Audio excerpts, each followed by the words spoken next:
Hey guys, it's Mike from Boyer Bows here.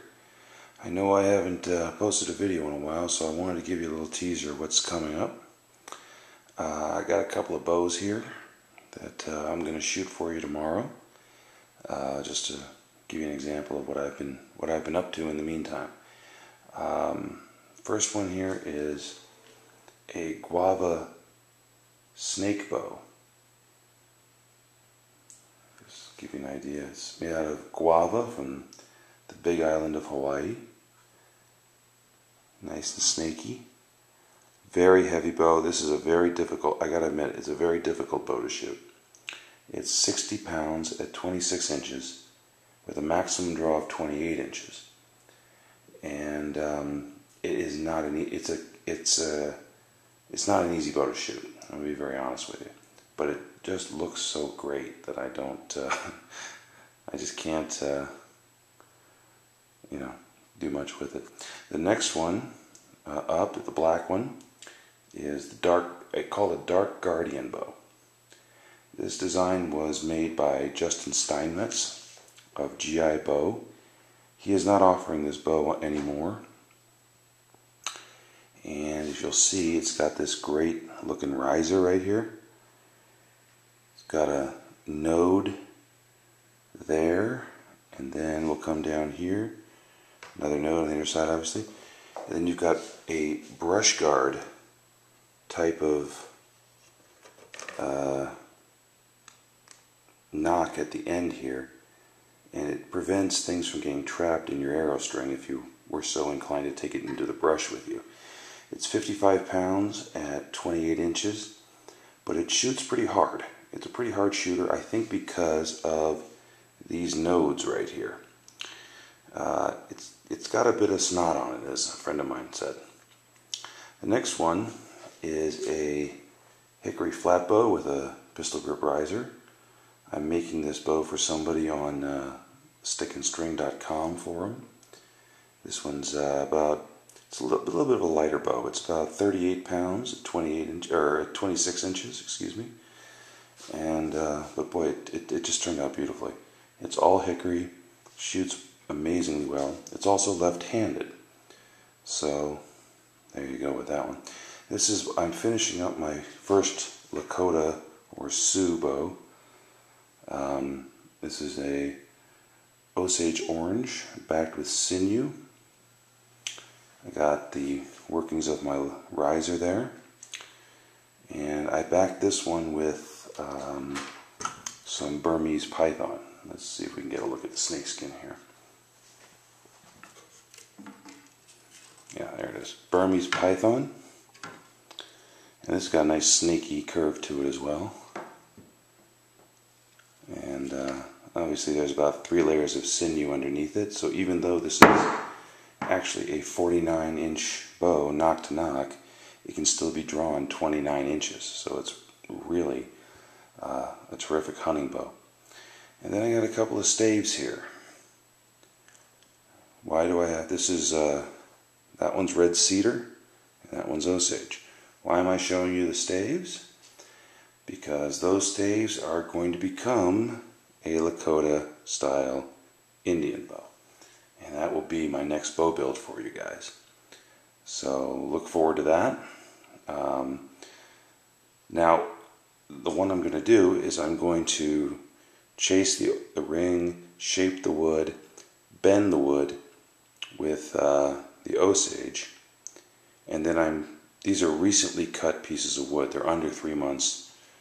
They were cut under 3 months ago, so they're not nearly dry yet. I probably won't be able to finish these 2 particular bows until after the summer. The summer in Vegas really dries out wood fast. I'll be able to do it probably by August. But what I'm going to do is I'm going to start the process with this bow, this piece of wood, and then I'm going to finish the process with another piece of wood that's already dry. So it's going to be, I'm going to start it with this one, finish another one, but it'll give you the whole process. Now while I'm here, I thought I might as well show you guys some of my other artwork. It's something I don't really show off very much because I just don't talk about it with people, but here we go. Let's show you some of my paintings and my drawings. Right there is my first painting that I'm showing you. comic book character called the Violator from the Spawn series. That's his human disguise. Moving over here, this is what he looks like when he's not in his human disguise. It's another one of my paintings.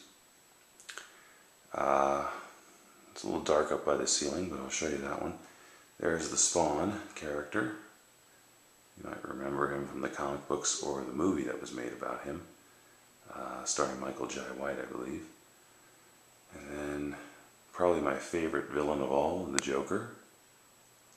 And I'm such a fan of his that we swing over here and I have the cover of The Killing Joke. But then I stopped doing a lot of portrait. Now I do a lot of portrait work also, which is very, very lifelike. But I don't have any of those. Those are for sale. But I got into doing something else, which is wood carving, which obviously you guys know I do. So I started making picture frames. So as we pan around here, I'm going to show you my first one. I had this poster from the Weiland collection. It's actually signed by Weiland, but it's just a poster. It's not a canvas print, it's just a piece of wood. So I was thinking, how can I spruce that up a little bit? So what I did was I carved sort of a primitive looking turtle, like a cave drawing turtle out of him, and then sprayed it with a candy green spray paint that's like an automotive color, car paint. There's the turtle. It makes for a really nice frame, given that this poster was a circle, like a porthole. And then we're going to pan around here again, and we go up here, and obviously some of you may recognize this as the Browning logo. I entered this in a contest Browning was having. This is a very similar thing, except I put a marbleized look in the green with a combination of green and black. Unfortunately, the light's not hitting it perfectly, so you can't really see the dramatic shine on it, but it is pretty neat. And eventually, someday, as you can see, I have a photograph of a deer in there that my uncle-in-law took of the deer. Someday, maybe it will become a mounting shield, but for now, it's a photograph. Moving on, this is a picture frame I did for a painting that was done in True Fire. This is Candy Apple Red, Candy. I already said that, Candy Apple Red. And if you want to come around here and see this is the True Fire, which means it's supposed to look like real fire. But you may notice there are some images in the real fire. There's a big skull right there, and quite a few little skulls spread throughout the fire. It's a very, very cool painting. And then I can't take credit for the painting, though. That was done by one of my heroes in airbrushing, and I just made the frame for it. But I'm working on being able to do that. And the last thing is another wood carving I did. Let me back up here. This is the one of the Wicked Jester logos. I just thought it was really cool, so I decided to make a nice carving. So let me come around here. So I just carved that out. Hopefully you guys can. I can't walk back far enough to get it all in the viewfinder here, but maybe I can. Hold on. Yeah, there we go. So that's the skull from a side profile. A little closer on it. Reverse anarchy symbol up there. And all this madness is in my office. I also designed my desk, which is Candy Apple Red.